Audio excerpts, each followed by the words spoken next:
ലബ്ധ ഖുർആൻ masters അവതരിപ്പിക്കുന്നു ഖുർആനിക സന്ദേശം. 1 minute please. ബിസ്മില്ല, അൽഹംദുലില്ലാ, അസ്സലാമു അലൈക്കും വറഹ്മത്തുള്ളാഹി വബറകാത്ത്.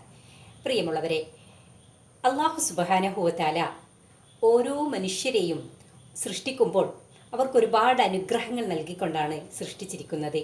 എന്നാൽ അല്ലാഹു എന്താണ് ഈ സൃഷ്ടിപ്പിലൂടെ ഉദ്ദേശിക്കുന്നത് അല്ലെങ്കിൽ ആഗ്രഹിക്കുന്നത് എന്ന് നാം ചിന്തിച്ചിട്ടുണ്ടോ? അതെ, സൂറത്തു ദാരിയാത്തിൽ അല്ലാഹു സുബ്ഹാനഹു വ തആല പറയുന്നു, വമാ ഖലഖത്തുൽ ജിന്ന വൽ ഇൻസ ഇല്ലാ ലിയഅ്ബുദൂൻ. ജിന്നുകളെയും മനുഷ്യരെയും എന്നെ ആരാധിക്കാൻ വേണ്ടിയല്ലാതെ നാം സൃഷ്ടിച്ചിട്ടില്ല എന്ന്. അതെ, നമ്മുടെ എല്ലാ കർമ്മങ്ങളും ആരാധനകളും സഹായാഭ്യർത്ഥനയും ഏകനായ എന്നെന്നും നിലനിൽക്കുന്ന അള്ളാഹുവിനോട് മാത്രമായിരിക്കണമെന്ന് ഓർമ്മപ്പെടുത്തി നിർത്തുന്നു. അസ്സലാമു അലൈക്കും വറഹ്മത്തുള്ളാഹി വബറകാത്ത്.